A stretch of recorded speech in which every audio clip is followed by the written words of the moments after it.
Hello guys, I'm back with a new assignment in obstetrics and this time it is intranatal case study. Okay, so first we will see essential requirements in fourth year just in case. तो सबसे पहले abnormal deliveries कितनी witness किए हैं, caesarean section कितने witness किए हैं, वो एटलीस्ट 10 होना चाहिए. उसके बाद IUCD इंसर्शन या नियोनेटल रिससिटेशन, ठीक है, IUCD इंसर्शन और नियोनेटल रिससिटेशन कितने असिस्ट किए हैं, एटलीस्ट 5 किए होने चाहिए. Then high risk prenatal, postnatal and neonatal care studies at least 5 बनाने को रहता है फोर्थ ईयर में. तो अभी हम बात करेंगे इंट्रानेटल केयर स्टडी की. तो सबसे पहले लेडी का name, age, obstetric score, hospital number, कब एडमिट हुई and date of delivery. Obs score की हम बात कर चुके हैं प्रीवियस वीडियो में, जिसमें GTPAL, G for gravity, how many time she conceives regardless the outcome of pregnancy, है ना. P फॉर कितना प्री टर्म रहा, कितनी प्री टर्म प्रेगनेंसीज रही हैं, T फॉर कितनी टर्म प्रेगनेंसीज रही हैं, L फॉर लिविंग चाइल्ड कितने हैं, A फॉर अबॉर्शंस कितने हुए हैं. ओके. उसके बाद एंटीनेटल रिकॉर्ड. एंटीनेटल रिकॉर्ड में डेट ऑफ बुकिंग आ जाएगी, जेस्टेशन, फर्स्ट विजिट पे जेस्टेशन क्या था, कितनी जेस्टेशनल एज के साथ वो फर्स्ट विजिट पे आई थी. तो वो आई थी 13 तारीख को एट 4 वीक्स पे. लास्ट मेंस्ट्रुअल पीरियड कब आया था, उसके थ्रू हम एंड डेट ऑफ डिलीवरी पता कर लेंगे through Naegele's formula. Then medical history just to check any associated risk factor with that. फिर फैमिली हिस्ट्री, उसमें चेक करेंगे हम कि सिंगल है या जॉइंट है और नंबर ऑफ पर्सन्स कितने हैं. देन डिजीजेस चेक करेंगे, hypertension, diabetes, genetic disorder, psychiatric disorder या कुछ और तो नहीं है, सो दैट हम चेक कर सकें कि ये हाई रिस्क केस तो नहीं है. ठीक है. History of multiple birth check करेंगे सो दैट हम पता कर सकें कि प्री मैच्योर प्रेगनेंसी का रिस्क तो नहीं है, अनीमिया का रिस्क तो नहीं है. तो इन सब चीज़ों को असेस करने के लिए हम ये सारा हिस्ट्री लेते हुए चलेंगे. देन सोशियो इकोनॉमिक बैकग्राउंड, जिसमें कि हम चेक करते हैं उसका रिलीजन, फैमिली इनकम, एजुकेशन क्या है हस्बैंड एंड वाइफ की, एंड ऑक्यूपेशन क्या है. Okay. After that menstrual history में कब मेनार्की किस एज पे शुरू हुए उसके पीरियड्स, ठीक है, ड्यूरेशन क्या रहती थी, फ्लो क्या रहता था, इंटरवल क्या रहता था. सो हम इससे पता लगेगा कि कोई हार्मोनल इशू तो नहीं था, किसी तरीके की ऑप्स कॉम्प्लिकेशन तो नहीं है उस चक्कर में. ठीक है. देन मैरिटल हिस्ट्री में age of marriage, years married कितने हुए, कॉन्सैंगस मैरिज है या नहीं, कॉन्सैंगस है तो फिर अगेन रिस्क फैक्टर है किसी न किसी कंजेनिटल एबनॉर्मलिटी का. देन डाइटरी पैटर्न, उसके बाद वेजिटेरियन है, नॉन वेज है, लाइक्स क्या है, डिसलाइक्स क्या है, हैबिट्स में स्मोकिंग, ड्रिंकिंग, चिंग पान, ऐसी कोई बैड हैबिट तो नहीं है जो कि कॉम्प्लिकेट कर सके प्रेगनेंसी को. उसके बाद हम चेक करेंगे उसकी पास्ट ऑब्स्टेट्रिक हिस्ट्री, जो कि हमारे पास जो फीमेल आई है वो प्राइमरी ग्रेविटा है, फर्स्ट टाइम उसने कंसीव किया है, तो इसीलिए उसकी कोई भी पास्ट ऑब्स हिस्ट्री नहीं है. उसके बाद प्रेजेंट प्रेगनेंसी का एडमिशन नोट्स के अंदर जाएगा कब एडमिट हुई, वो डेट वो टाइम, कॉन्ट्रैक्शंस कब से आना शुरू हुए, वो डेट वो टाइम. पीरियड ऑफ जेस्टेशन, कितने जेस्टेशन पे हमारे पास आई, 40 वीक्स पे आई, मतलब टर्म प्रेगनेंसी है ये. ठीक है. रप्चर कब हुई मेम्ब्रेन्स, उसका date and time. Height of fundus हमें क्या मिली, कॉन्ट्रैक्शंस कैसे मिले हमें, मॉडरेट थे या सीवियर थे, माइल्ड थे, कैसे थे.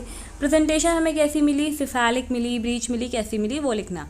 देन पोजीशन हमें क्या चेक करने मिली, left, occipito, anterior. Head engage था, नहीं था, फ्री था, क्या था लिखना है. फीटल हार्ट रेट क्या मिला, 142 पर मिनट, वो भी लिखना है. Bladder pass urine by Foley catheter, किस तरीके से वो पास कर रही है. देन बाउल स्टूल पास हो रहा है, स्पेशल कोई ऑब्जर्वेशन किया है या मिला है तो वो भी लिखना है. ठीक है.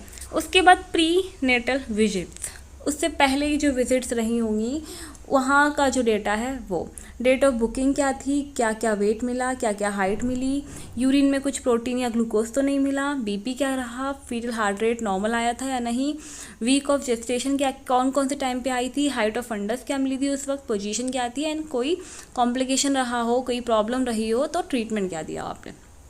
आफ्टर दैट जनरल कंडीशन में आपके वाइटल्स, बीपी, TPR, ये सारा कुछ. देन यूरिन में स्पेसिफिक ग्रेविटी हो गई, यूरिन का रिएक्शन, यूरिन में प्रोटीन मिला है, ग्लूकोज मिला, एसिडोन मिला, नहीं मिला, वो सब कुछ. ठीक है. अदर एग्जामिनेशंस एंड इन्वेस्टिगेशंस, उसमें ब्लड ग्रुप चेक करना बहुत ज़रूरी है। हीमोग्लोबिन लेडी का क्या है, VDRL for syphilis, HIV check करना है, अदर सारे टेस्ट चेक करने हैं, ठीक है। हार्ट में आप ये हार्ट का रेट एंड रिदम कैसा है, लंग्स में बायलेटरल एयरवे एंट्री प्रेजेंट है या नहीं, ब्रेस्ट में एरियोला कैसा है, पिगमेंटेड है, एब्डोमेन में लीनिया नाइग्रा मिल रहा है, पेरिनियम इंटैक्ट है। आफ्टर दैट ये हमारा WHO मॉडिफाइड पार्टोग्राफ आ गया, ये भी प्लॉट करना है, ठीक है, ठीक है। तो WHO मॉडिफाइड पार्टोग्राफ, तो सबसे पहले उसकी इंफॉर्मेशन लेडी की, उसका नेम क्या है, ग्रेविडा फर्स्ट टाइम है, पैरा है ही नहीं, hospital number, date of admission क्या था, टाइम ऑफ एडमिशन, और रप्चर ऑफ मेम्ब्रेन का time and date, and then hours. उसके बाद यहाँ पे हम प्लॉटिंग करेंगे। सबसे पहले फीटल हार्ट रेट की प्लॉटिंग है, और नीचे यहाँ पे बाई एक्सिस पे टाइमिंग चल रहा है, एक्स एक्सिस पे फीटल हार्ट रेट, ठीक है। लिक्विड मोल्डिंग की प्लॉटिंग करेंगे, एंड देन सर्विक्स जो है वो डायलिटेशन की प्लॉटिंग करेंगे, डायलिटेशन की प्लॉटिंग करेंगे, और यहाँ नीचे टाइम है ये अपना आवर्स में, ओके। सो यहाँ पे 2 लाइन होती हैं, आपको पता ही होगा, alert line and action line. 4 centimetre dilatation के बाद से शुरू करते हैं, ठीक है। और यहाँ पे अलर्ट लाइन के बाद ये यहाँ पे ये जोन 1 हो जाएगा, जोन 2 हो जाएगा, जोन 3 हो जाएगा। आपको पता ही होगा, पार्टोग्राफ आपने पढ़ा होगा तो, कि जोन 1 में सब कुछ नॉर्मल है, जोन 2 में रिस्क आ गई है, जोन 3 में तो हाईली रिस्क है, सब कुछ काफ़ी केयरफुली असेस करना पड़ेगा, और टर्मिनेशन ऑफ प्रेगनेंसी के चांसेस भी बढ़ जाते हैं। देन यहाँ पे जो नॉर्मल डायलिटेशन है वो 1.5 सेंटीमीटर होता है in multi gravida, and 1 centimetre per hour होता है इन प्राइमरी ग्रेविडा। तो उस हिसाब से हमें देखना है कि डायलिटेशन किस रेट पे हो रहा है, किस तरीके से हो रहा है। उसके बाद हम कॉन्ट्रैक्शंस, यहाँ पे कॉन्ट्रैक्शंस दिखाए गए हैं कि कॉन्ट्रैक्शंस पर 10 मिनट। तो यूजुअली अगर 3 कॉन्ट्रैक्शंस इन 10 मिनट मिल रहे हैं तो उसकी फ्रिक्वेंसी सफिशिएंट है, ठीक है। कॉन्ट्रैक्शंस का जो टाइमिंग है वो 45 सेकेंड्स तक का, ठीक है। उससे ज़्यादा होता है तो फिर वो कॉन्ट्रैक्शंस बहुत ज़्यादा हाई इंटेंसिटी के हैं, तो हमें यहाँ पे बताना भी है कि कॉन्ट्रैक्शंस जो हैं वो कितनी देर टाइम सस्टेन, उसका टाइम क्या है। तो यहाँ पे टाइम के अकॉर्डिंग यहाँ पे की दे रखी है बॉक्स के अंदर कि किस तरीके से हमें रिप्रेजेंट करना है इन दिस पार्टोग्राफ। उसके बाद ड्रग्स एंड IV फ्लूइड्स कुछ दिया, तो वो ब्लड प्रेशर एंड पल्स के लिए चार्टिंग करनी है, टेम्परेचर की चार्टिंग करनी है, और यूरिन में अगर प्रोटीन एसीटोन या कुछ भी मिलता है उसकी चार्टिंग करनी है, okay. After that delivery record, delivery record में आएगा ऑनसेट ऑफ, हाँ जी, ऑनसेट ऑफ ट्रू लेबर, ठीक है। 6 PM पे ट्रू लेबर शुरू हो जाता है, उसको ऑनसेट हो जाता है, and then time of full dilatation 11 PM तक फुल डायलिटेशन हो जाता है। तो ये हमारी हो गई क्या, स्टेज 1 कंप्लीट, है ना। स्टेज 1 में होता है हमारा फुल डायलिटेशन, स्टेज 2 में डिलीवरी, एंड स्टेज 3 में प्लेसेंटा की delivery, right. Stage 4 for observation. So यहाँ पे टाइम ऑफ फुल डायलिटेशन आ गया, फिर मेम्ब्रेन रप्चर कब हुई उसका टाइम आ गया, स्पॉन्टेनियस हुई वो लिख दिया, अगर आर्टिफिशियल होती है तो वो लिखना है, pre mature rupture of membrane हुआ है अगर तो वो लिखना है, डिलीवरी ऑफ बेबी, बेबी कब बॉर्न हुआ, बेबी बॉर्न हुआ अगले दिन 5 तारीख को, है ना। 12 बजे होता है, ये फीमेल है, और मोड ऑफ डिलीवरी क्या है ये, यस। मोड ऑफ डिलीवरी क्या है, full term normal vaginal delivery with एपिसियोटॉमी, okay. तो ये नॉर्मल वजाइनल डिलीवरी है, फुल टर्म पे बेबी है, और इसमें एपिसियोटॉमी की गई है, सो इट इज़ दिस, ये हो गया आपका mode of delivery. After that Apgar scoring, जो हम बच्चे की चेक करेंगे उसके हार्ट रेट के लिए एंड उसकी ओवरऑल हेल्थ को असेस करने के लिए अपगार स्कोरिंग, जिसमें कि हम चेक करेंगे कि बेबी एस्फेक्सिया तो नहीं हो रहा है, बेबी को रिससिटेशन की ज़रूरत तो नहीं है, ठीक है। ये सब चेक करने के लिए, और उसको फिर उसी के अकॉर्डिंग फर्दर अगर है तो क्या कॉज रही है, treatment at birth. So Apgar scoring के लिए तो आपको पता ही होगा कि हमें 5 चीज़ें चेक करनी होती हैं। स्कोरिंग रहती है 0, 1 या 2। फिर उसके बाद यहाँ पे इसका ये रेफरेंस भी दिखा दिया, सॉरी एनफ्रेंस भी दिखा दिया गया है कि हमें किस तरीके से अपने रिजल्ट तक पहुँचना है, कि अगर स्कोर 8 से 10 के बीच में है तो कोई टेंशन की बात नहीं है, नो एस्फेक्सिया है, 5 से 7 में माइल्ड है, 3 से 4 में मॉडरेट, और 0 से 2 में सीवियर है, ठीक है। क्या क्या चेक करोगे आप, रेस्पिरेटरी एफर्ट चेक करोगे, हार्ट रेट चेक करोगे, muscle tone, reflexes and colour check करोगे। अगर एब्सेंट है, ये यहाँ पे स्कोरिंग दिखा रखी है, फॉर एग्जांपल रेस्पिरेटरी एफर्ट, अगर रेस्पिरेटरी एफर्ट एब्सेंट है तो आप क्या दोगे, 0। अगर स्लो है, इरेगुलर है, वीक है तो 1, अगर स्ट्रांगली क्राई कर रहा है बेबी तो 2। ठीक है, और हमें अब स्कोरिंग पहले 1 मिनट पे असेस करना होता है, फिर उसके बाद 5 मिनट पे चेक करना होता है।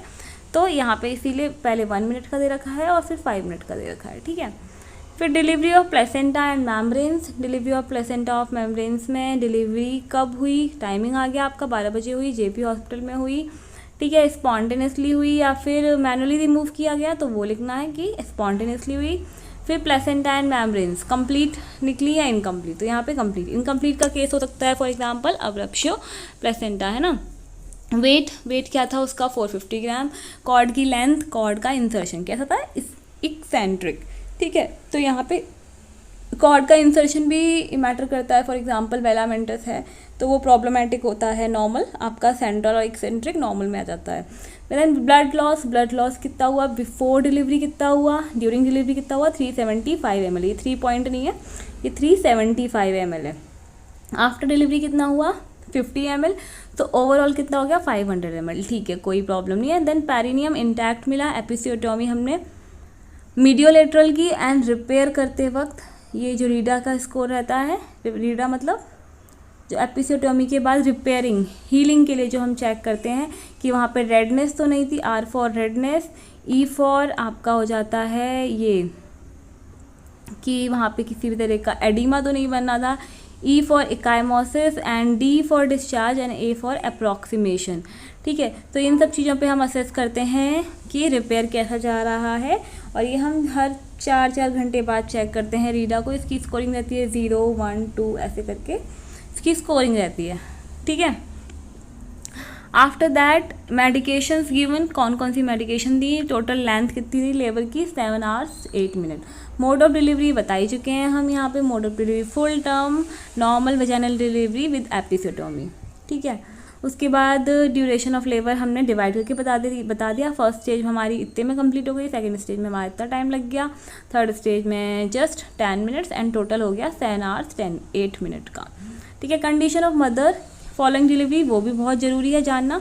उसमें हमने पल्स चेक कर लिया, बीपी चेक कर लिया, यूट्रस पाल्पेबल है at the level of umbilicus, okay no problem. Vaginal bleeding 500 ml हुई during the course of labour. Breast feeding initiated at 1 AM at 5:12:20। तो ये condition of mother following delivery हो गया।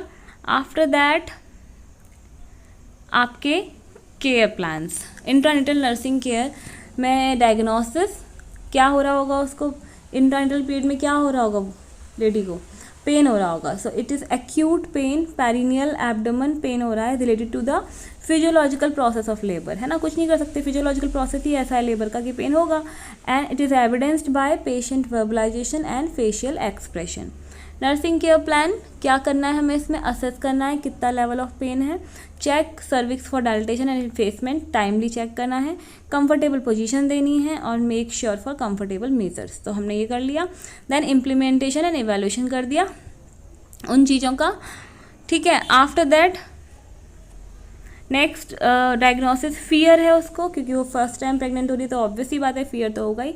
Fear related to the physiological process of labour as evidenced by facial expression. तो हमने level of fear कितना है उसे वो असेस करना है, पेशेंट को वेंटिलेट करने देना है उसकी फीलिंग्स को, और उसको कामली एंड नॉन जजमेंटल वे में लिसन। ठीक है, लिसनिंग स्किल होनी चाहिए आपके पास अच्छी वाली।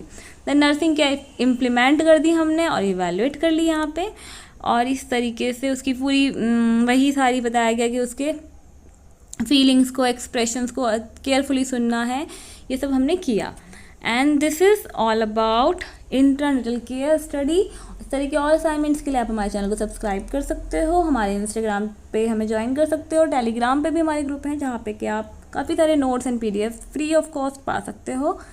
So thank you and have a good day.